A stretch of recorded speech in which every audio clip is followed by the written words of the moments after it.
Hello, everybody. Welcome to LOAC-TV. This is the Library of American Comics Television. I am your host, Kurtis Findley, and today we're going to be taking a look at this book here, Tarzan of the Apes, from the year 1929. This is part of the LOAC Essentials line of books that we do, and I'll explain more about that in a second, but be sure to, if you're watching on YouTube, please, we appreciate your likes and subscribes. If you're on Facebook, you can follow us on Facebook, on Instagram, on Twitter. Just look for LOA Comics, and you'll be able to find us in all of those platforms. Tarzan. How many of you out there are Tarzan fans? Now, if you are, you can leave me a comment. And, oh, I already have one comment. Let's see here. Cole says, hey, Kurtis, looking forward to this video. This is such an interesting LOAC volume, and even early Foster is better than almost any other cartoonist at this time or after. Yeah, very good comment. Yeah, this is very, very interesting. So first, before we get into the actual content of the comics itself, I want to talk about LOAC Essentials. You can see here we have a brand that says the Library of American Comics Essentials. We've got, I can't remember how many of them now, like 14 of these books, where they're smaller format. They're short and they're long. They're hardcover still, but the thing about this one is that we print only one comic per page. And the dean came up with this idea, Dean Mullaney, and he's like, this is how a lot of syndicates have bound their comics.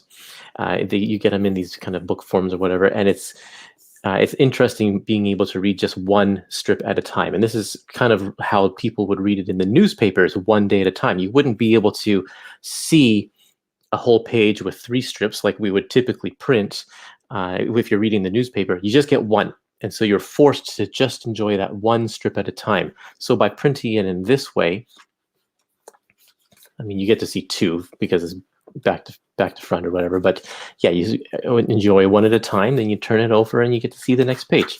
So it's hard to hold like this, of course. So that's kind of the purpose of these ones. It's to give you a different reading experience. And just for contrast, I've brought over this book over here, which is our other Tarzan series, Russ Manning's Tarzan. And it's got 3 strips per page, so you can see 6 at a time. Here they are together, so you can see kind of the size difference. What this also means is that these strips can be just printed bigger in general. Since we're not trying to cram 3 per page, we can get them much bigger.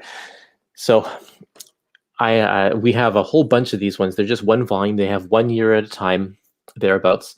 And there's books on Crazy Cat and Polly and her pals and Tippy and let's see, Dan Dare. There's a whole bunch of them. This one was published in 2015. And it's a very interesting strip because it's adaptations of the original Tarzan novels. The Tarzan novels came out, I think, starting around 2012 or thereabouts, and they went on to really huge popularity. By the 20s, they were already starting to make movies, and this comic strip started in 1929. So it was all kind of this big wave of Tarzan popularity. It was huge at the time. And so of course, the syndicate was like, we got to capitalize on this, and approached Edgar Rice Burroughs about doing some Tarzan comic strips. And so this is exactly what they did, is they did adaptations of the novels. So there's 4 stories in this one book. I'm going to put on my extra camera here so that we can take a look at the insides of these of this book here. And if you want to see anything in particular, then please leave a comment and let me know. But we'll take a look at this book as we see it here. Now, there's 2 artists that we're going to follow through this book here, Hal Foster and Rex Maxon. Of course, you probably know Hal Foster from Prince Valiant. This is kind of his really, really early stuff. The picture of the back cover. And we can see here the 4 stories that are told in this book here: Tarzan of the Apes, Return of Tarzan, The Beasts of Tarzan, and The Son of Tarzan. These are the first 4 stories that appeared in the newspaper strips. They tried to do them in 10-week installments. They would adapt the story so it was told in 10 weeks, and then they'd move on to the next one. Inside we get some nice end papers. This is also printed on some nice quality, more like newsprint. It's not the kind of the gloss. It's not the nice white paper that we see in the other Library of American Comics books. It's newsprint, but it's coarse and it's still archival quality, so it's not going to deteriorate like newspaper does. But this was to give more of the effect of reading it in a newspaper. So what Dean has done is he's kept the titles at the top like you would normally see. It gives this kind of a masthead like a newspaper, and the feel is like newsprint, and it kind of has this pulpy texture to it, and it's really, really great. I think it's quite fun. Well, hold on, let's go back to the beginning here. There's an introduction by Henry G. Frank III talking about the popularity of Tarzan at the time, along with, just with how the comic strip came to be. The illustrated Tarzan book #1. So they would take Hal Foster's drawings and use them to illustrate the books. And there's even a coloring book that was made from Hal Foster's artwork from the strip here. Lots of great information here about how he came to the strip and how Rex Maxon came to the strip as well. Henry G. Frank. He is the editor of the Burroughs Bibliophiles, so he is an expert on Edgar Rice Burroughs.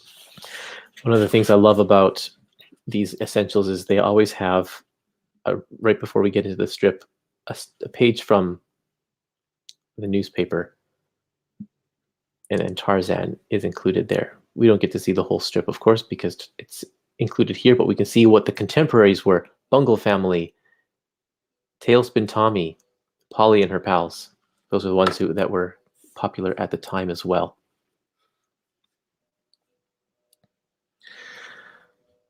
Here, note, Kale says, I definitely prefer the LOAC Essentials paper to the 3 glossy Dark Horse Foster editions for this material. Interesting. I haven't actually seen those ones, so I can't say. So here's the first story, Tarzan of the Apes, illustrated by Hal Foster. Right off the bat, we can see that the layout is like we get an illustration and we have words down at the bottom. So rather than a traditional comic strip with word balloons, we're getting sort of an illustrated story. And this is, of course, if you are familiar with Prince Valiant, Hal Foster would go on to use this format in Prince Valiant for Sundays. We can see some really, really nice work from Hal Foster. It's very different than his stuff in Prince Valiant. Much more kind of static book type illustrations rather than comic illustrations. But this is kind of the world he came from. And we can see he does it well.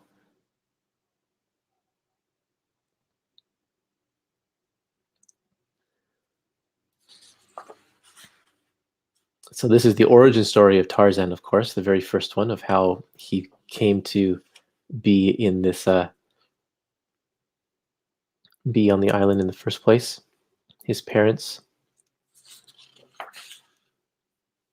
Spoiler alert if you haven't, if you don't know anything about Tarzan. I mean, this is over 100 years old, so can't be too much of a spoiler, but Tarzan's parents don't make it, and he has to be raised by apes. You can see Hal Foster's tiny little signature in the corner there. That's a lot of stuff to squeeze. These are not big panels. A lot of information to squeeze in them, but he does a really, really good job. His composition is always nice, and you can see that he gives us just enough detail that we know that he's in the jungle, but not enough to overcrowd the panel. He puts all of his focus definitely where it needs to be, with just the suggestions of the leaves in the background to know where we are. So does a really nice job.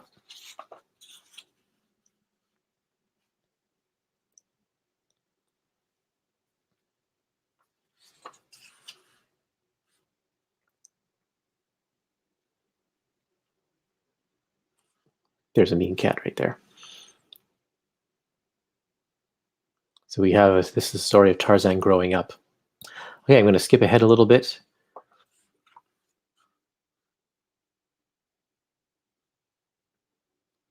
Of course, here's Jane. She enters the story. And there's Tarzan. He's got kind of a Prince Valiant hairstyle there, doesn't he?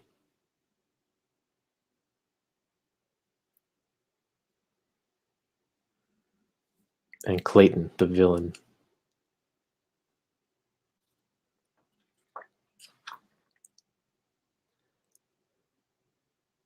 You can already see this is in February now. He's only been at this for a month, but he's already kind of playing a lot more with shadows and getting to be a little bit more like the Hal Foster that we'll see in Prince Valiant.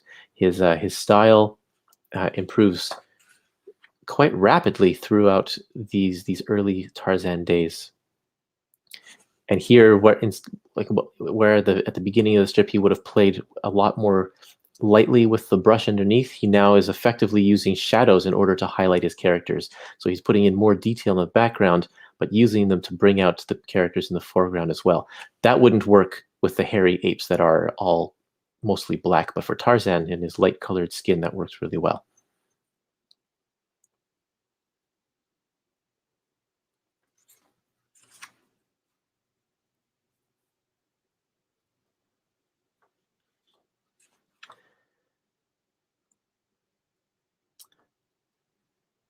He packs a lot of detail into there. Look at that. Even that little car in the background and these two dogs. That's a lot of detail in that tiny panel.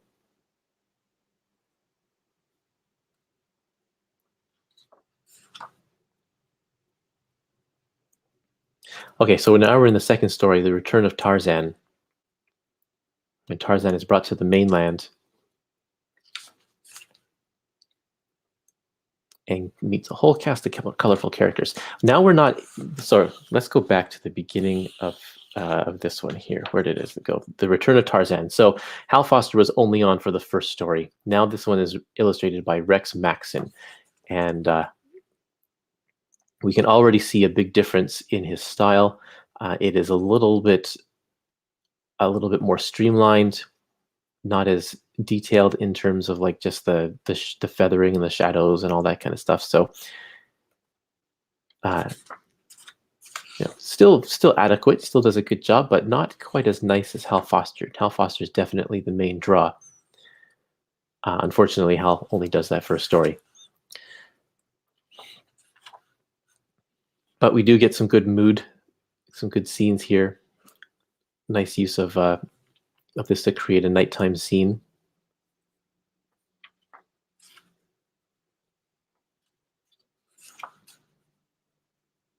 A lot of outdated stereotypes, of course. This is content that is 100 years old, so we're bound to see that throughout these books for sure.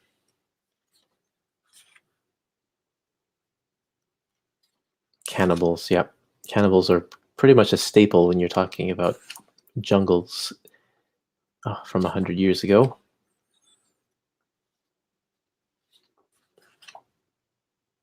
But Maxon's art improves throughout the years as well. Here he's doing the same technique as using the shadows to bring out the character here. But yeah, he starts out a little rough and definitely gets better as he goes along, but still his body proportions are not quite as refined as Hal Foster's.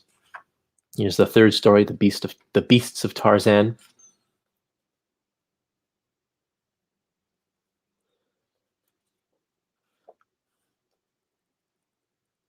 I'm just gonna skip right ahead. This is just to give you a sample of what kind of stuff you'll see in these books. As they get further on, the captions get more detailed. Actually, more detailed, but they start stretching out the story more. Now we're into an era where they've reduced the number of panels. Hal Foster was doing 5 panels across, and they were thinner, and it allowed more words at the bottom. Now we have 4 panels so that there's more room for the artwork to breathe, and they're stretching out the story so that it's taking longer to tell.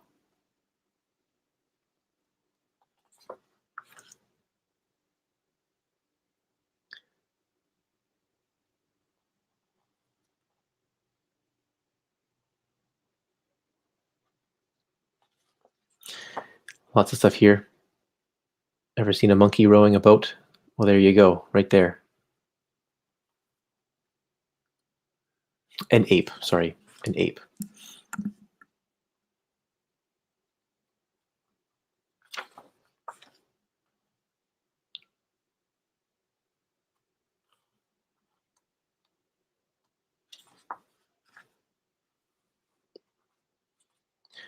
Okay, so we're in the last story, the son of Tarzan. So we saw over here, this little boy, son of Tarzan.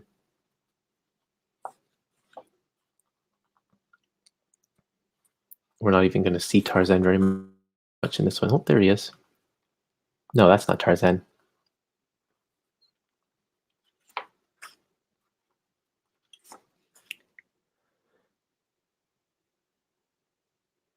Great stuff. So here's an example of Rex Maxon is not as great. Like that, the action just doesn't look like there's the weight that he would need to throw the punch there. Hal Foster would have probably staged that a little bit better. Yeah. Doesn't push the envelope in terms of how dynamic those poses could be. Some more outdated stereotypes.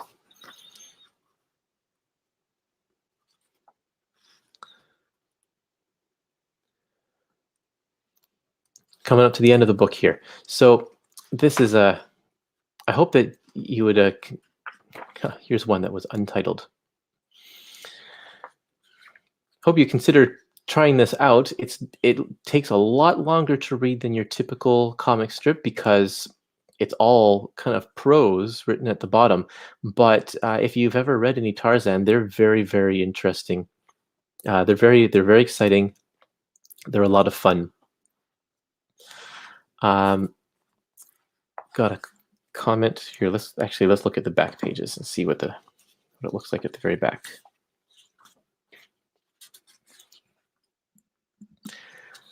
Some kind words about Essentials. Here's an advertisement for some of the other books you'll see here. These are all fantastic. If you check it out, these are some of the best classic comic strips. Gumps is amazing, as is Alley-Oop and the Bunkle family. Okay, let's see. We have another comment that I want to highlight here.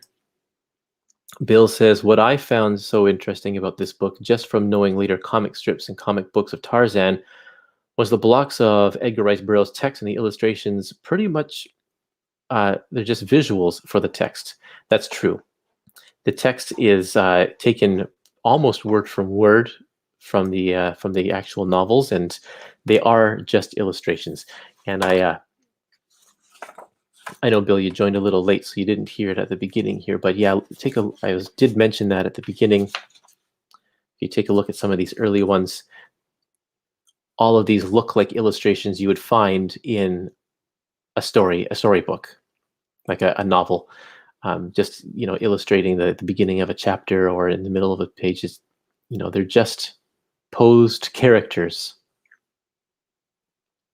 Not a typical comic at all. Not storytelling in that sense, in the comic sense. Just illustrating what we see below. So I'll go back here. Remember I was saying that Hal did 5 panels. And then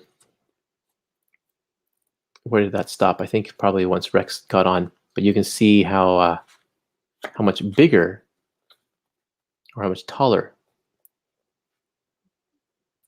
those panels are once they move it to 4-panel system. Well, there we go. That's our look at Tarzan of the Apes. Oh, I'll also mention that, of course, there's a cloth bookmark in there.